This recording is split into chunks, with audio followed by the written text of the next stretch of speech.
Let's go ahead and clone a repository.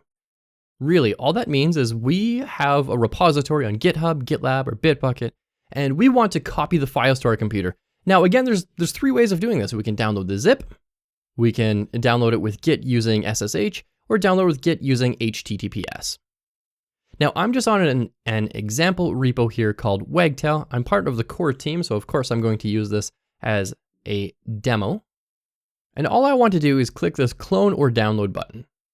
And I'm going to be using SSH. If you don't have SSH set up on your computer, that's okay. You can use the HTTPS URL. I'm going to be using the SSH one though.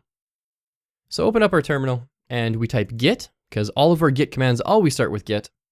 The word clone, which really just means copy or download it from GitHub and put it on our computer.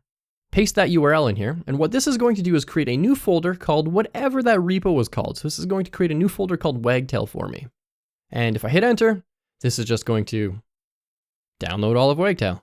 Now this is a fairly large repo, so it does take a little bit of time. If you have a brand new repo or a smaller repository, this is not going to take very much time at all. Now if I do ls-la, we can see that Wagtail is a folder in here, or if I'm on Windows, I could do dir, and you can see that Wagtail is a folder in here as well. cd into Wagtail. And if I do ls-la, we can see all the files in here. So let's give this a little test. Let's view this README file. So that's cat README. And oh, we're going to see all sorts of stuff in here. This actually might have been a bad example because it's a little long.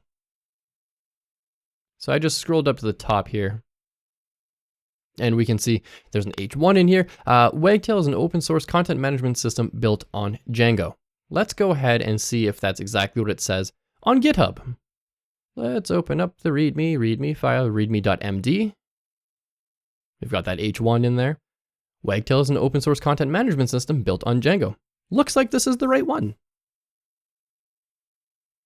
So that's how we clone. Now, this does not mean that we can make changes to this code in here and push it up to GitHub and overwrite everyone else's work. There's a whole flow, a developer flow behind that, and you need to have write permissions.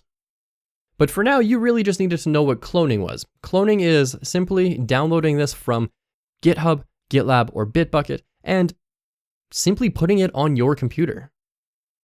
Now, this also comes with all of its own Git history as well. So I can do pwd. I can see that Wagtail is, I'm in the Wagtail folder. This is the Wagtail folder I'm in. And if I do git log, we're going to see all sorts of logs in here. We can see commits. I'm going to blur out the email addresses just for privacy.